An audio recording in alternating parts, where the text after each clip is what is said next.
Good afternoon.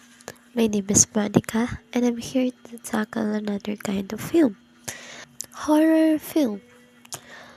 I know some of us already watch horror movies, or meron naman na talagang paborito nila yung ganitong type ng gen na nakakatakot na mga palabas. So, pag narinig natin yung horror, parang may isip agad natin. Our main idea was fear. These films will bring fear. Nakakatakot siya. It's not horror kung hindi siya nakakatakot. It's like its main goal was to create feelings of fear and tension. They use thrilling, suspense scene. At saka, to bring that fear, gumagamit sila ng mga music, lightning, sets, para makadagdag dun sa effect na nakakatakot. So, when we talk about horror films, we're discussing movies that are specifically made to stir up feelings of fear and tension in the audience. These films use various techniques like human mimicking, sound effects, low-key lighting, and creepy visuals to pull viewers into a suspenseful. Baka familiar kayo sa The Ring, The Grudge, Shutter, Ouija board, Halimaw sa Banga, at Pungsoy. Ayan yung ilan sa mga popular examples. Sa ibang bansa yung The Ring, The Grudge, at saka sa Shutter. Tayo naman, meron tayong Halimaw sa Banga, at saka Pungsoy. May Ouija board din tayo. So, when we call human mimicking in music, alam niyo yung marinig nyo dun sa sound na kunyari malakas yung tibok ng puso, yung paghinga nung character, kasi parang nakaka-add siya dun sa kaba, na mararamdaman mo yung kaba nung kumaganap doon sa palabas. Okay, ilan yun sa mga example na ginagamit nila as elements na pwedeng magamit to bring out that horror film. So, the soundtracks in these films often include unsettling music that creates tension. Composers use dissonant chords, yung mga off-putting minor key, and then sudden volume changes. And eerie sounds to provoke feelings of anxiety and anticipation. At saka yung mga sound effects nga na ginagaya yung kung paano matakot ang isang tao, such as pulsing heartbeats, slow to heavy breathing, creates that tension and thrilling atmosphere. So let's go to low-key lighting. Low-key lighting, this technique uses high contrast and deep shadows to create a sense of mystery and fear by keeping large parts of the screen in darkness.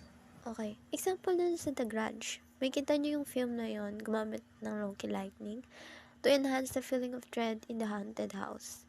The dark, shadowy environment make the ghosts more terrifying when they suddenly appear. Parang nabibigla kapag sobrang madilim.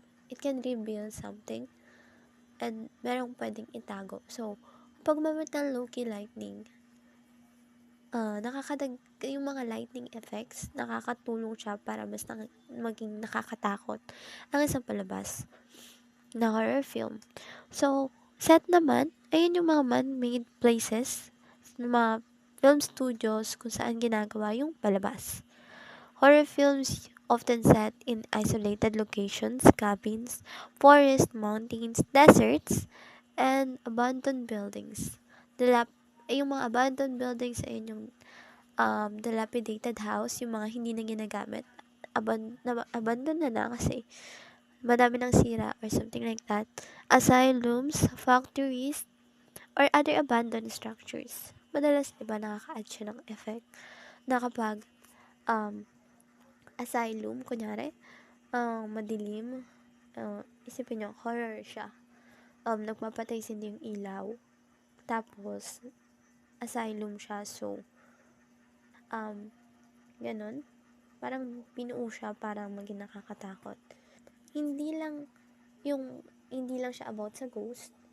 Iba-iba yung subgenre ng isang horror film. Meron tayong paranormal, monster, supernatural, zombie, witchcraft, vampire, psychological, at comedy. May halong comedy. Pero mga horror film talaga, yung main goal na, dapat kakatakot. Okay, next. Drama. Sa drama naman tayo. Nakafocus to sa mga seryosong scene. So, it often explore love or significant life choices. Detailed stories about relationships and typically follow a plot where one or two main characters have struggles and face obstacles to achieve what they want. Simple. Mga drama films, yung mga normal na drama films, kinukwento dun yung kwento ng main character natin. Kung ano yung pinagdadaanan niya, kung ano yung kailangan niyang pagdaanan dahil dun sa mga pinipili niya. So, yung mga struggles at saka yung mga obstacle na haharapin niya para makuha niya yung gusto niya, nandun yun sa drama film. These films emphasize character development, showcasing realistic traits that make them relatable. The conflicts they encounter are central to the narrative, and overcoming these challenges leads to personal growth. So sabi, this is all about, madalas na plot ng isang drama films is about siya sa main characters na mayroong mga struggles at kailangan harapin yung mga hinder or yung mga obstacles para makuha nila yung gusto nila. So, nandun lang yun. Naka-central siya dun. Yung narrative niya, yung kwento niya, naka-center dun sa kung paano i-overcome ng main character yung mga struggles niya, paano niya malalagpasan yun para magkaroon siya ng personal growth. Makakita tayo ng character development, and then mga relatable na scene. Example dito is yung A Walk to Remember, Wang Genie, Mila, Abakada Ina, and Bata Bata Paano Ka Ginawa. Ilan to sa mga sikat talaga. I can tell you na si Mila, The Mila, yung movie nung 2001. So, dito yun sa atin sa Pilipinas.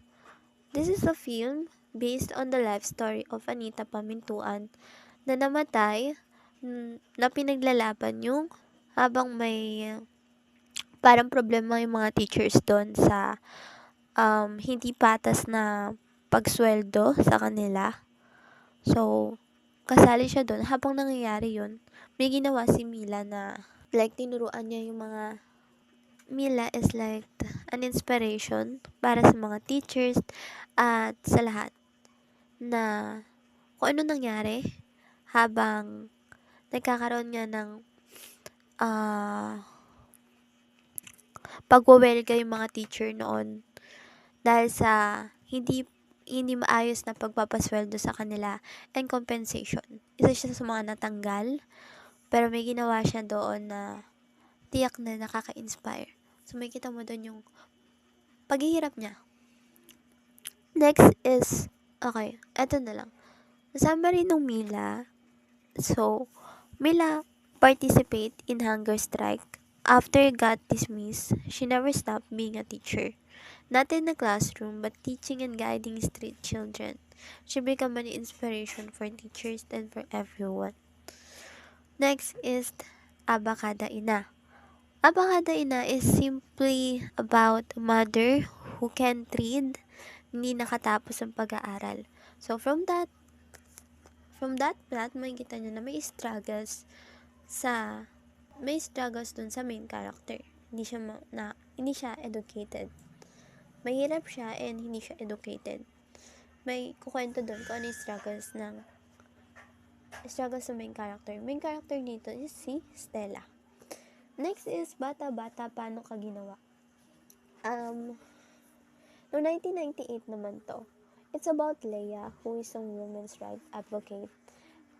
And meron siyang dalawang children, pero magkaiba yung tatay. So, from that, makikita natin na may struggle doon. Next.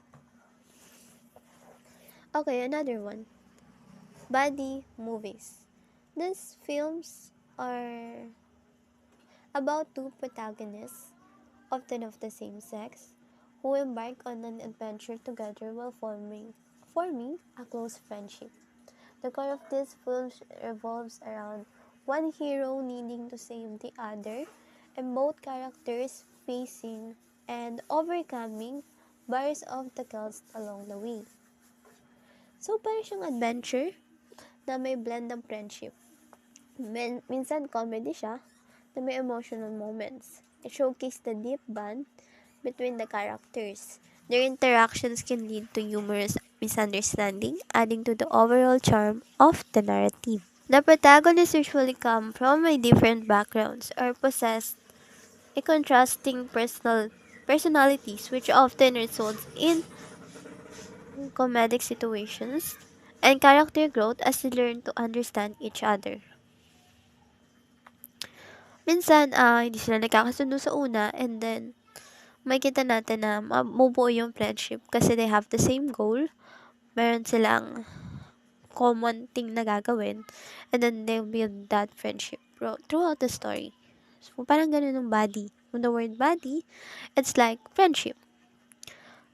Okay, ilan sa mga example dito is Shanghai Nights, Forbidden Kingdom, Shaolin Kid, Body and Soul. And that's all po. Thank you for listening. Next reporter, please.